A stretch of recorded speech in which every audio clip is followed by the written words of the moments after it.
Gets away from Kante, plays down the line for Suarez. 98 team of the year, Suarez. He's a big chance. Ramos. Suarez, what's he going to do? Tries to feed it back. Is that going to come to Ronaldo? Just trying to get a foot on that, maybe. Pull it now. The man that Bullock loves. Half turn there from Torres. Vieira back to Suarez on the finesse, and there we have it. The Bullock is in London. He turns around. He celebrates. The Bullock. He had a plan, and he's performed it.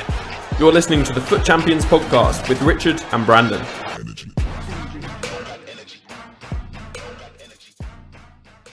Welcome back to a brand new FUT Champions podcast, episode 16. We're on now. We're back for another week, as always, recapping the world of competitive FIFA, and we're back with a bang. I haven't just got Richard with me. I've got that man from America, living in the UK, Colin Johnson from Roma as well. But first of all, as I always do, that man next to me, Richard Buckley. Welcome back for another week on the podcast. Yeah, we're going back to basics, Brandon, this week. We've got the Three Musketeers back at the helm of the FUT Champs podcast ship. Last few weeks, Colin's not been able to join us through commitments with Roma and Fnatic and the Gfinity and everything, but we're recording a little bit earlier this week. We're recording on a Wednesday night, so we've managed to get a little bit of his time, and I can guarantee this is not going to be a podcast that you're going to want to miss. No, you're not going to want to miss it at all. I think we've called it the catch-up coming into it because it literally, we've all been in different parts of the world essentially as well, and covering different stuff within the FIFA community, and we just wanted to basically have a catch-up really over the last few months of FIFA. But as always, if you do enjoy the show, hashtag FUT Champions podcast, at FUT Champs Pod over on Twitter. But Mr. Colin Johnson, welcome back to the show, mate. It's good to be back. I think Gfinity's been very, very stressful, and with RLCS kicking in for my Rocket League team and Street Fighter and everything else, all the other commitments, it's finally nice to be back in and amongst it and discussing competitive FIFA as we do. And you spoke about Gfinity there. Let's start right there with Gfinity. With 3 weeks down, what are your thoughts on your roster's performance so far? I believe your rest week is your bye week is the last week, so you've got 4 straight weeks of FIFA, and then you'll find out if you made it into the top 3. Firstly, what are your thoughts so far in the 3 weeks we've had? Secondly, are you confident you'll make it into that top 3 going into the knockout bracket? Yeah, so it's been an interesting group of fixtures so far. It's been an up and down season, you could definitely say. We started out with a match against Method, where Poacher faced up against Pricey in the first game, and had that red card that everyone was talking about, slid into Marcelo from behind with Ronaldo, and got that red card in the 20th minute, so had to play 70 minutes, and actually looked better with 10 men than he did with 11, I would say. Played for 60 minutes and was probably the better player up until the 85th minute when Pricey was finally able to put himself up 2-1, and that's how it ended. And then Zima came out, put in a big performance, beat Zelonius 4-1, scored 2 really nice free kicks, and we felt okay about that, I think, coming out with 1 point, because Epsilon and Unilad also finished 1-1 with fully beating Gorilla. So then entering week 2, Poacher and Zima, our starters, actually had to leave to go to Germany for the Draft Story Cup, which you gentlemen were there commentating at. And so we had to bring in our substitutes, Ranners and Raleigh, who, well known in the FIFA community, and we ended up getting a 2-0 win over Epsilon, which was awesome. Getting 3 points, as we've learned this season, is very difficult in FIFA. It's actually a pretty rare thing. I think there's been 12 matches played and maybe only three or four, I think, 2-0s. So it's been pretty difficult to get those 3 points, but we're feeling pretty good. Unfortunately, of course, last week against Ares, we were expecting more. We were expecting at least a point, I think, against Ares. Ranners getting that 0-0 against Llanos, which was, my God, that was boring. But then Zima came out, and we were pretty confident against Basha, to be honest. And I just think it wasn't Zima's day. Lost 3-2. I think at the moment we're just kind of fortunate that the teams below us have been performing relatively poorly, to be honest. I think that there are certain weak links in the teams below us that I think are going to enable us to get out of the groups. But I also don't want to have to rely on the other teams messing up. I would rather us just like perform well and go through the groups naturally. And a question to link in with that, you know, especially for anyone that doesn't know, obviously Colin is the AS Roma / Fnatic manager. Obviously started off in FIFA, now looks after the Street Fighter and Rocket League teams as well, just for the Elite Series and the Rocket League in general, I believe. But the question that I could ask you, is how have you felt about, you know, you've done quite a lot of squad rotation, which some organisations have been open to do. Obviously, some have starters that play every week. You know, how have you dealt with that squad rotation, of course, and how important is it, obviously, to make sure your players know that if you're not performing, you're not going to be playing next week? Yeah, I think it's really, really important, and I think that was one of my points going into the season, especially when everyone was talking about the draft and saying, oh, well, you know, if I get drafted, I'm never going to play, and I think that everyone has seen that, like, even if you are a drafted player, most of the drafted players have actually ended up playing. Obviously, if you play for an Epsilon or a Unilad, you're probably not going to see much game time because they have established starters. You know, with us, we've had other commitments, so we've been able to play our players. But as you guys saw last week, you know, with Rainers coming in when Poacher was available, it definitely came down to, you know, if you're performing, if you're on form, you know, then you're going to come in. And with Rainers beating Fully, you know, with Fully being the guy that just beat Gorilla, you know, that was a big statement of intent, and, you know, he really took advantage of that opportunity. And so I think it's definitely rewarding those that play well and kind of showing those that aren't playing well that, you know, if you're not playing well, then that place in the team is not guaranteed at all. Anyone can beat anyone in FIFA. You know, the best example of it is you know, the top 64 leaderboards that go to Barcelona, obviously Manchester coming up as well. Like, I think it was Dreamer at the time when they beat Megabit, you know, 160 Megabit went and beat him very convincingly in that first game, and obviously Megabit still went through and was in the top 8 over on the Xbox side of things, which just shows, you know, anyone can beat anyone. What's been some of the key things as well, without trying to make this too much of a Q&A, but obviously, as Colin is a manager, obviously, for one of these organisations, how have your players approached this one game format? Because it's a very different style to go into it. You know, you've got to be very, like, from the off, you've got to be, for me, attack.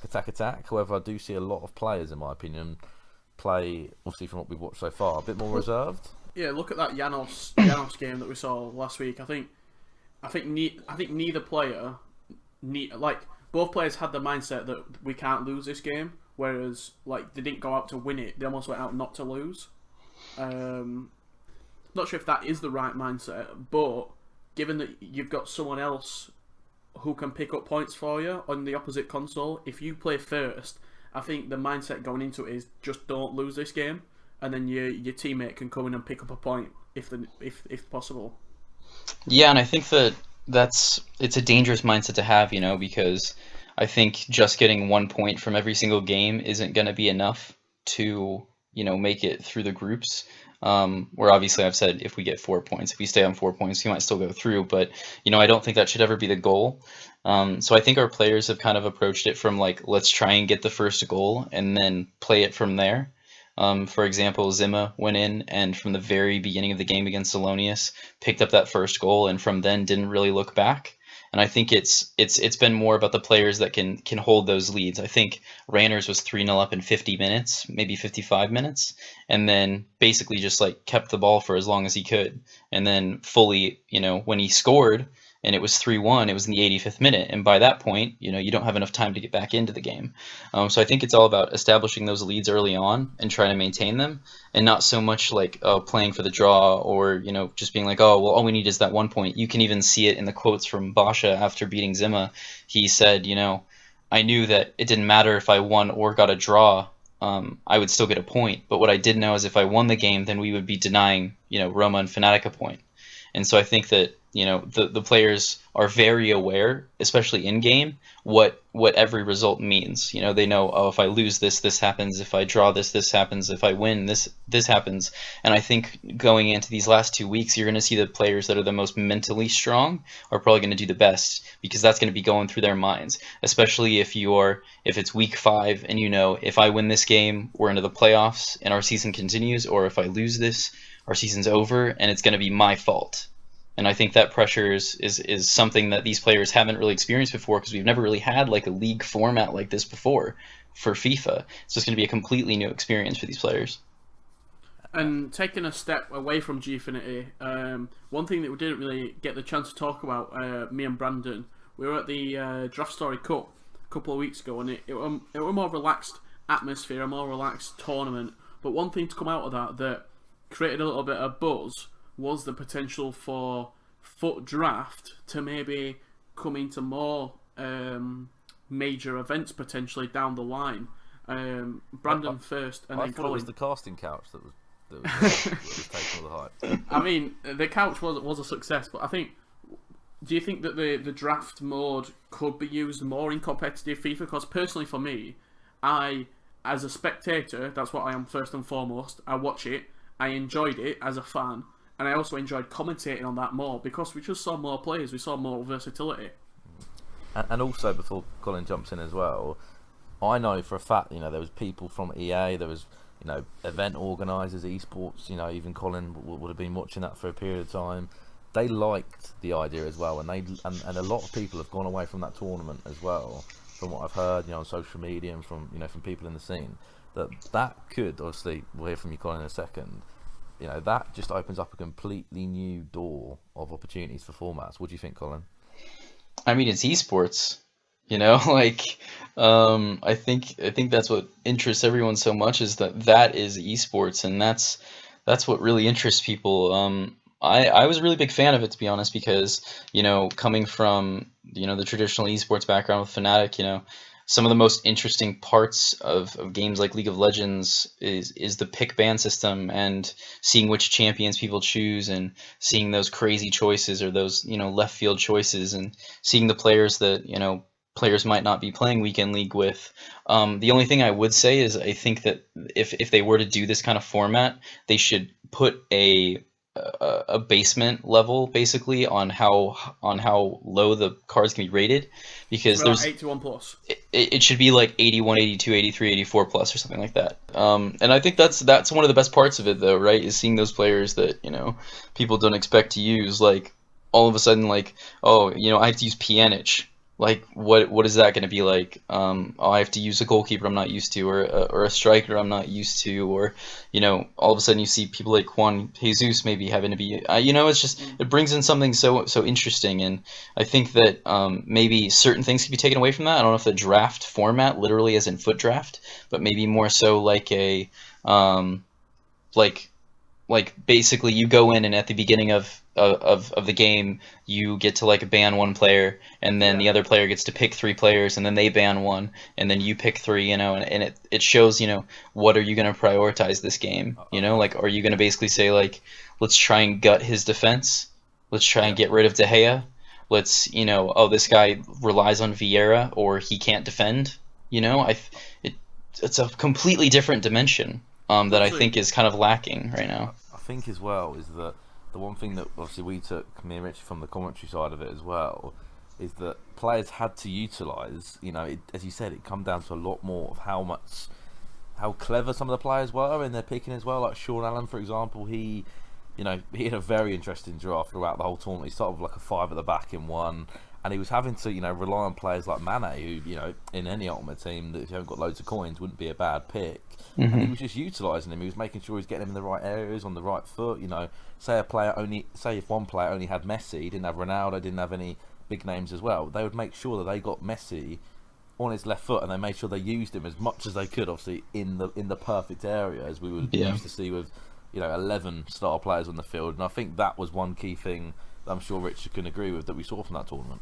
Yeah, I think one more thing as well that we'll take out of the tournament, with the potential ban and protect system, I think if I were playing against Colin and I had information on Colin that I'd done before the game, so I knew that Colin's favourite formation was the 4-2-3-1. That was the only formation that he played. If I were able to ban that formation from the game completely, that'd add a completely different meta to the game.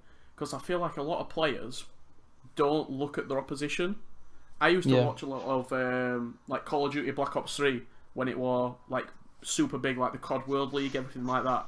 And one of the most enthralling bits of the entire game was the first 3 minutes where you'd pick your specialist, you'd be able to ban other people's specialists. So if I were able to take out of the game the 4-2-3-1, and I know that your favourite player is Team Dia Ramos, take out Team Dia Ramos, I'm not only have I affected you mentally, and I'm in your head a little bit, but also I've just taken out the two best assets to your game. Like, it adds a completely different meta to FIFA that's not there at the minute. And I think addressing some of the criticisms that you've seen from some of the pros, I think some of the pros are saying, "Oh, well, that's not fair." And I think at the end of the day, if you look at other esports like League of Legends, you know, it's not always fair in those games either. You know, you play the matchups, you get to pick a champion, and then the other team doesn't get to pick that same champion. You know, so it's all about the strategy of it, and it's not so much about necessarily going in and saying, okay, this is what I play every single day. I play with this all the time. I just think from a viewership standpoint too, it makes it a lot more interesting for the viewer, because I think, you know, there's enough variation right now to where we're far away from the days of Real Madrid versus Real Madrid, which was just awful to watch. But now we're in a period where there is some variation, where you get like some players using Roberto Carlos, or they're using, you know, Inform Aurier, but it seems like most of the variation is at like the fullback position, or the CDM position, or the center back position, and basically you're seeing every game Ronaldo, R9 plus other small cam, you know, whether that be Messi or Neymar, and at some points at some point I think it might become stale. I don't know if it's stale yet. I don't think it is. I think it's still interesting to watch, but I think at some point, you know, it might become a bit stale. The best point about this is, though, Colin, is the fact that we don't even have to do every tournament in a draft mode. You know, it goes without saying, the Draft Story Cup was a one-off event that hopefully will come back again next year. It wasn't part of the FIFA World Cup, which was just a one-off tournament. It was a bit of practice for pros and potentially to earn some more prize money. Like, as you said, it adds different styles, different formats to the event. So, like, you got the Gfinity Elite Series for number one, like one game of FIFA. It's not a two-legged game. It's not Swiss style format. Yes, with the squad selection, maybe we could alter that. But I like the way as well that maybe this year we're seeing it a lot more. As you said, Colin, you know, we've gone from that transition of head-to-head to just, you know, Ultimate Team. The fact of when you go to the big events, you can have those EA accounts where you can use any player you want. I think we are in the building process at the moment. Yeah, and I think hearing your guys' casting even during the event too, it kind of made better use of your guys' in-game knowledge, because then you could later in the draft be like, oh, well, you know, if he would have done this earlier on in the draft, you know, he might have been able to make the chemistry work, or he might have been able to, you know, have a better player here or there, and you saw players making mistakes, or maybe it was a tactical decision from them, and then you guys can kind of weigh in, and it kind of gives you guys more to do, I think, from the casting side too. Oh, the amount of times where I said pick this player, they were in like soundproof boxes, the two players who were playing, so like they couldn't hear us. But at one point, I think Sean Allen were drafting, and like I was literally saying it over and over again, Brandon. If he puts N'Golo Kante at right centre mid, he can play Mbappe at 6 chemistry at striker, and I was just talking to myself because it weren't getting done. Also, that as well, the Twitch chat was giving out orders as well, which was, you know, that's cool. Yeah. We could interact with the Twitch chat, and it was you know, as I said, it was quite a relaxed, chill kind of vibe onto it. You know, what was the feedback you got from your players? Obviously, Zimmer and Poacher competed there. I think the pros had a lot of this, you know, the same feedback, which was, you know, oh, I would have done better if my draft was better. You know, like, oh, you know, I had to play with, you know, James Tarkowski at center back. You know, like there were certain, I think, criticisms of that side of it, and that's why I was critiquing it, saying there needs to be a cap on the level of players if this was to happen again, like 83 plus or something like that. But I think in general, you know, they liked the atmosphere. They liked how kind of laid back it was and how they could just kind of walk around, be a part of the casting if they wanted to, be able to just hang out a bit more and actually practice as well. I think there was a lot more availability for players to play outside of the matches, because obviously at EA events there's not really like a practice area. There's just like, this is where you play your games, and you kind of have to just practice at your console when they allow it. Whereas with the Draft Story Cup, it was, I think, and they said it was, like the timing was just perfect, and it was run incredibly well, and everyone was playing right on time, and I think even for the pros, it was much more interesting for the pros to watch each other, because then the other players could get involved, the coaches, quote unquote coaches, had more to do. So yeah, I think the feedback was for the most part good. It was just maybe a balancing issue on the side of what teams they had to play with. If you like what you're hearing, why not subscribe? Just go to @FUT Champions Pod on Twitter, drop a follow, and then you'll find all your subscription options in the pinned tweet. Oh, and also, while I've got you, why not check out this podcast, More Casual Older Brother, the FUT Weekly podcast, for in-depth reviews, Team of the Week rundown, content chat, and general FUT discussion. And another thing that recently I've been thinking about, we've been commentating on Gfinity, myself and Brandon, and we've also been covering a lot of other events. We commentated the V4 Gaming Festival over in Budapest recently, that were a FeWC World Cup qualifier, and I've been looking around, and there's no real ranking system for A, franchises, and B, for FIFA players, apart from the FUT Champs monthly leaderboards, which, in my opinion, isn't a great way to rank pros competitively. Totally agree. At LAN events, especially because you've seen players do very poor. Look at Tex, for example. He squeezed in to Barcelona, and then, apart from the 2 games he lost against Kurt and Gorilla, pretty much walked everybody else that he played against in that competition. So I'd like to see either a ranking system on franchises, so maybe a team gets a certain amount of points for how many competitions they might win, or if the Manchester event might be worth 500 points, and then they go maybe top of the leaderboard, for example. We'll say if Shells wins Manchester, that's just a name that's come off the top of my head. If he then gets 500 points, that might put Unilad into first place. They will then be, if they're first placed in July, August, whenever the grand final, the FIFA World Cup grand final will be, they will then be the #1 seed going into the tournament. I think there has to be some sort of seeding going into this grand final, or even into the playoffs, you might say, because it doesn't matter how you've qualified, but there has to be, I think there's got to be some sort of regiment and standings, so people can see how many points they've got, they can see where they can grind for, etc.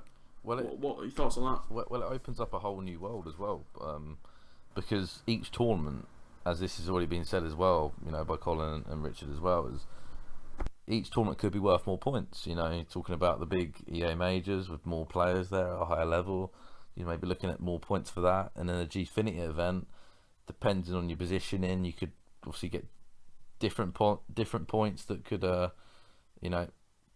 be a little bit different depending on obviously the difficulty of the tournament. But then it's the question of how do you say how difficult a tournament is, and I guess you could look maybe at a tournament in your own country might be worth less points because it's just you playing against your own country.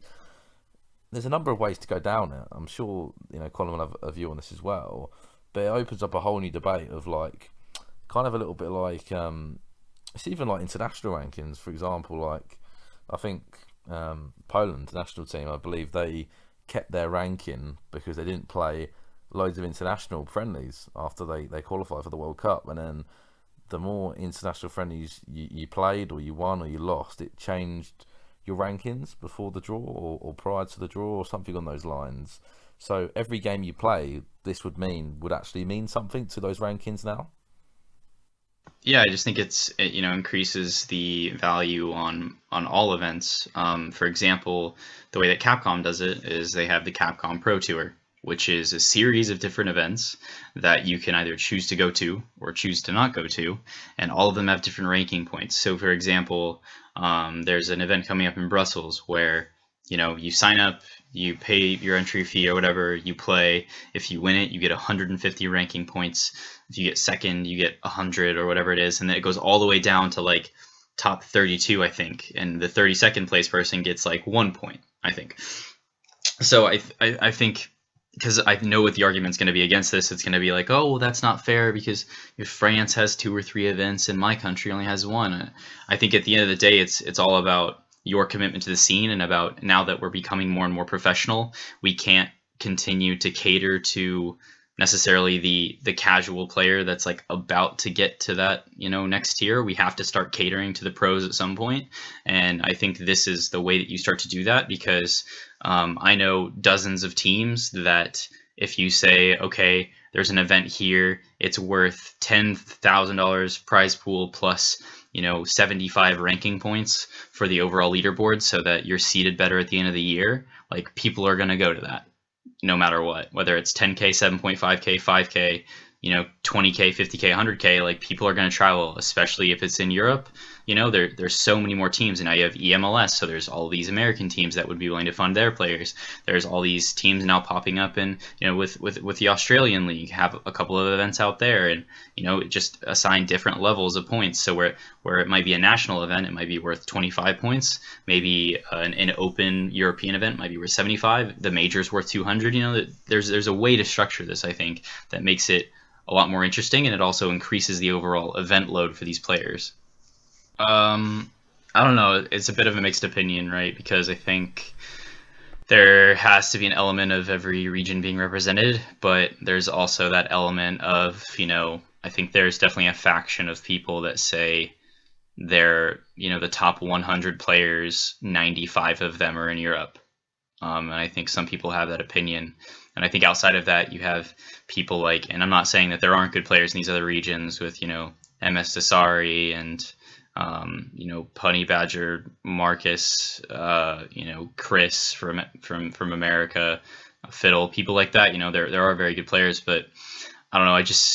I think it would be a bit more beneficial to have events like, you know, Copenhagen Games, where it's just open to everybody, and then whoever's willing to, you know, invest. And obviously this is coming from someone that we send our players all over the place, so this is a bit biased, but I think having more open events where you're having the highest level of competition every single time is going to be better, and you're going to get the better crop of players than saying, okay, here's one qualifier spot and it's only going to go to a Hungarian, Polish, or Czech player. Whereas, you know, add another 6 to 12 countries in that, and I don't think you're going to have the same overall level. And I think at the end of the day, if you have someone that ends up missing out on the playoffs or something like that, and it's to one of these qualifier spots that goes to a specific country, I don't know if players are necessarily going to think that's 100% justified, and that you're going to see the highest level of competition at the grand final, which is what the playoffs are supposed to be. We've also arguably not seen, it might come up soon, but we've not seen a UK qualifier yet. Yeah, which is crazy. Yeah, given that arguably, I'd probably say behind Germany, the strongest country. It's Germany, France, UK, yeah, definitely. Yeah, those three. I think Germany for me is number one, and then I think France and UK are like they'll top each other, and then at an event, French players will do well. At another event, UK players will do well. But those three, like, we've seen the virtual Bundesliga, and we've seen the French E-League, both nation locked to those places.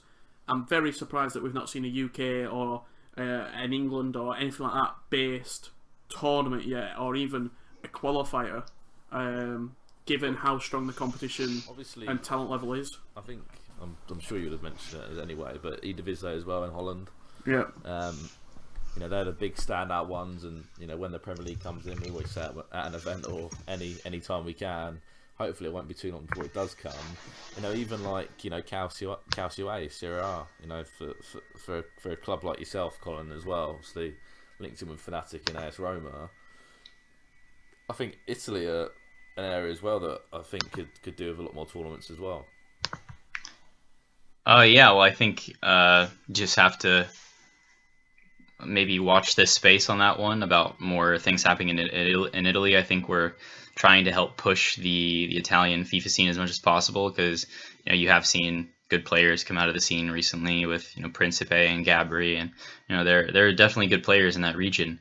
But the thing about the UK, coming back to that a bit, is it's not like there aren't the opportunities to put FIFA events on. These FIFA qualifiers being roped in with other events like a la ESWC in Paris, and then having French only qualifiers for that event, and showing a bit of favorability to the French at that event. So why not do the same thing at Insomnia or at ESL Birmingham, or I think there's a lot of different events in the UK that you definitely could incorporate the EA competitive structure with. I don't know, because it seems weird that pretty much. Do you think it's because the Premier League's not involved with it? Because if you look at the others, like it's the J League, the A League in Australia, the MLS. If it had the Premier League backing, do you think we'd have seen something like this happen? I think it's more so not. I don't think it's necessarily about the league, because obviously, the league would have given a spot, but that again limits it in the way that only players that are signed to those Premier League teams can play. I think if you look at things like Tromsø, for example, that's just a very good esports organizer in Sweden that cares enough about the Swedish, FIFA and the Swedish esports ecosystem to say, all right, we're going to put this event on. We're going to have, all of these Swedish players out, and we're going to, I think it might be Swedish and Danish, actually. I think it might be a couple of those countries. But anyways, having that event and saying, we just care enough to have this happen. Whereas I don't, obviously Gfinity's done a great job with what they have, and they have a qualifier spot, but I think there's definitely room for more people in the UK to just step up and say, all right, we're going to do this. And I think Insomnia is probably the only person I can think of at this moment that would be the one to say, all right, let's do something here, and give the UK players a place to play without necessarily having to have the Worlds come to London. The thing I take from that though as well is that it's about taking that risk. Colin, you took that risk. You approached approached clubs, you approached Roma, Fnatic, and said, right, let's make a FIFA team, let's go and do this. In the Premier League, I don't think anyone has really taken that risk other than Manchester City doing a great job as well, and West Ham. Obviously, Manchester City have got the whole City Group model as well, linking in their clubs all across the world. It's about taking that risk. I think Ajax are a great example as well. A really good football club in esports too. That if you speak to the guys there, or even the pros, they're so grateful for the board members down the line that took that risk in esports.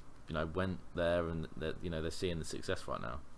I think you need young people at the forefront pushing it in football clubs. If you look at Manchester City, you've got Will, who's really pushing forward with creating content as well with the players, and signing some massive players as well. Dito coming in, huge pickup for him. You've got Colin at Roma pushing it forward, a young mind thinking forward. At Ajax, that model that they've got is very, very well structured, with Mike and the guys there pushing Ajax esports players. Danny, Cohen, look at what they've done under the Ajax banner with the social media growth. They've both got 100,000 followers on Instagram now. They're very good players as well. They've always got a presence at the major events. So I think in football clubs you have to have someone who understands esports and someone who's willing to say, look, this is what we need to do, this is how we can move it forward. Because in esports organisations, it's not new. Esports isn't a new thing. It's been going on for years. So transitioning to a new game is very easy. With football clubs, this is a brand new experience, a brand new venture. And I think until they get the young minds in there pushing it forward, it's going to take a while for some of the clubs to get on board with it. I think it's one of those things though as well that when everyone comes, when if you start coming, everyone will come, because I think you have to look at some of the big dogs in that league. Manchester United, Chelsea, Liverpool in there as well. I think there are people behind the scenes that we don't see. Maybe look in the social medias or in the marketing that are keen to jump into this, but they want to do it right. They want to have the social strategy with it to go with it. Is that something that is really important, Colin, to look at, like to not just jump in? Yeah, I think that might be the barrier for entry for some of these teams is if you're Manchester United, if you're Chelsea, if you're Liverpool, if you're Arsenal, Spurs, Real Madrid, Barcelona, or I guess not Barcelona anymore, but Real Madrid, Juventus, all these clubs, you don't want to come into esports and just be like, oh, we're here. Like, you want to come in and you want to sign one of the biggest players in the world and be like, no, we're here to do this seriously. We're here to win because that's what we want to do. The problem is there's not that many players at that level. There aren't enough players right now that you can come out and sign and say, statement of intent, this is where we are, we're doing this seriously. We're stamping our foot, because I don't think Chelsea wants to come in and sign, a player that's gotten top 100 8 or 9 times. And say like, oh, we're here, and they kind of do it. And, I think these teams want to do it, and they want to do it correctly, and they want players to build around. And unfortunately, I think there's a lot of very good, talented young free agents, but I think that brand building is something that FIFA players are still learning how to do, and I think they're getting better at it. But I think we're still too young of an esport right now for there to be, 10 to 20 players that you can just come in and franchise around right now. I think when you look at players that you can actually build a team around and kind of impress people with your entry, it's a very short list of names, in my opinion. I think it's probably 12 to 15 different guys in the world that you could come in and us in the FIFA esports community would go like, whoa, they're taking this really seriously. So, for example, Manchester City picking up Dito, that was one where I was like, wow, that's a big pickup right there. And I just don't see there being enough players at Dito's level that, these other clubs could come in and pick up and have a similar effect.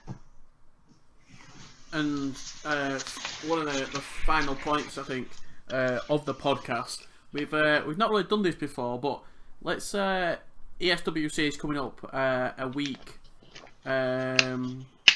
this weekend when the podcast is going out. And I'm just having a look through the players who have qualified for the tournament. I'll take the Xbox side. I'll go through some of the names that have qualified. There is still a French qualified to come out, and it will probably be done obviously by the time this podcast is released. I think we'll do a little bit of a prediction. Yeah, over on the Xbox side of things then. So you've got, currently at this moment in time, on a Wednesday evening, you've got 3 French players, 3 UK players, 1 Italian player, 1 Saudi Arabian, Zubru Mikey's in there as well from Japan, a Canadian, 1 guy from US, and Germans. So the German players, you've got Marlet in there, Footwish Dubs, Mayo, over in France, Rafsu, Dax, Brian, you've got Fabio Danuso in there, MS Dasari is in there as well, Hashtag Harry is in there, X-Veni from Method, Connor Keys, free agent at the moment as well, and then Goal Machine, Nawid Norwazi from Canada. For me, looking at that, I'm gonna pick 3 players from the Xbox side of things. Richard, or should we just pick 1 each? Player each. I'm gonna go with. I think this player has to have a big competition, and I think we have to see a win out of him. We've not seen a win from this organisation since the last time they were in Paris. Hashtag United, when TAS brought it home. I think we have to see a big performance from Harry at ESWC over the 7th and 8th of April. He's good enough to do it, and I think this tournament could be the tournament that it brings on the bacon for Hashtag. I'm stuck between 2, to be honest, because you know me, I do like to sometimes go for maybe not always the favourite. However, MS Dasari hasn't been really a headline player this year. However, part of me fancies him, but I'm going to shove in Mayo from the German. He was in Barcelona. He's been playing very well. He's kind of gone under the radar in the German scene, but Mayo, for me, I love his hair as well, like an afro. He's going to be my player to watch out for. I've got to say that I think that there are certain players that just play well in certain environments. They play well in certain stadiums. They play well against certain teams. And there's no player better than going to Paris and winning ESWC than 2-time ESWC champion Dax. I just, and I know Dax hasn't had a great year this year, but the kid just seems to feed off the energy when he's in Paris. You know, he feeds off the crowd, he feeds off the Frenchmen. You know, I think it's just an atmosphere he thrives in, no matter how well he's playing. And I think it also negatively affects his opponents because you know that crowd is going to be 100% rooting for him to win. As well, honorable mention, I would definitely say Brian, because I think Brian's looked pretty good in the past weeks with with Gfinity and some positive results in Pro Cups and stuff like that. So I think Dax is definitely my favorite, but I wouldn't be surprised to see Brian go out and put in a performance to roll back the years. PlayStation side of things, Richard, are you able to call them out? I think there's a few very, very big names in that PlayStation side.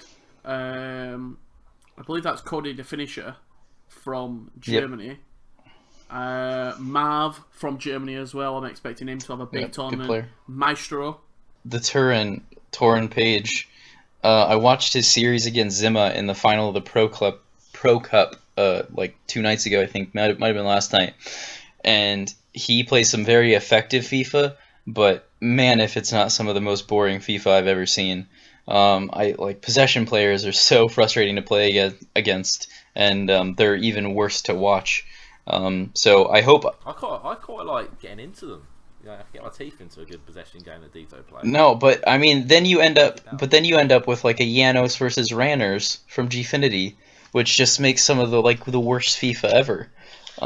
So I'm not a fan. It might be some other people's cup of tea that likes to watch that style, but I would definitely rather see a 7-5 goal fest than a 2-0 77% possession game.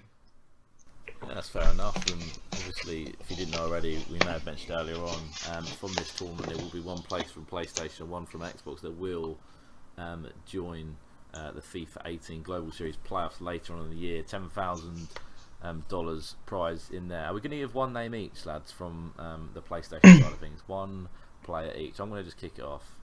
Who do I fancy? Again, I do love an underdog. Shove my boy Mikkel in there.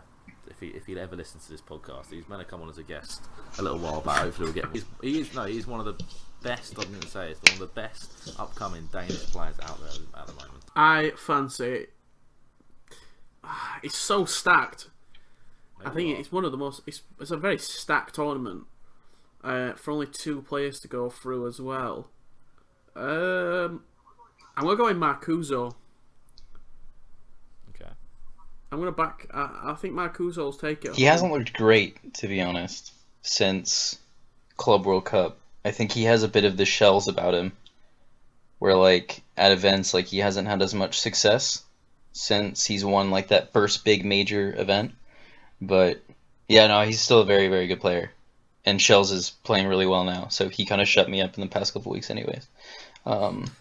But the thing is, after watching the Turin play, I just don't see how someone beats it. Maybe if it's I don't know what the format is for ESWC. If it's groups and it's best of 1. If it's best of 1, maybe he doesn't do as well. But once you get into the knockouts, best of 2, best of 3 against this guy, he just doesn't let you have the ball. And I think it's very difficult. And I think in this current meta right now, it's just a very effective way to play. I don't know how he'll do against some of these Germans though, because I know Marv and Sakul and Cody also can keep the ball when they need to. But I'm tempted to go with a throwback pick with Cody, but I'm gonna say the Turin. We had Colin's pick there. He fancies the Turin. Let us know who you fancy in. I think on Twitter is probably the best way. At FUT Champs Pod or on YouTube in that comment section below. But I think that just about wraps us up, Brandon, this week. But a big thank you as always for Colin Johnson, aka Kojo FIFA, for coming on the podcast. Obviously from Fnatic and Roma over there. As Richard said, we've covered a number of issues, you could say, in FIFA, a number of controversial points, tournaments, etc. that we've all had an influence on or been lucky enough to be involved at. So if you have enjoyed listening to the podcast, be sure to drop us a follow at FUT Champs Pod over on Twitter. If you're listening on YouTube or via our website, be sure to subscribe, drop a like, and drop a comment below. What pros you want to see on, because every other week, occasionally from the odd week, we will be having pros on as well, just to join into our discussion. And yeah, thank you for your support as always with the FUT Champs podcast. Enjoy your weekend league games, as always say, when this podcast will come out, whether you listen to it whilst you play. I don't know if it's the best thing to do or not. Hopefully it is. And as always, we'll catch you next time for a brand new podcast. Bye bye.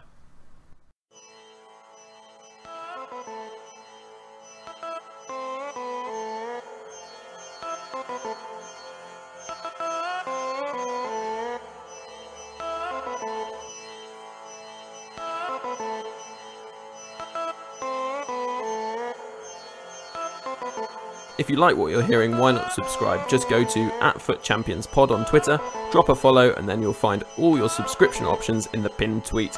Oh, and also, while I've got you, why not check out this podcast, More Casual Older Brother, the FUT Weekly podcast, for in-depth reviews, Team of the Week rundown, content chat, and general FUT discussion.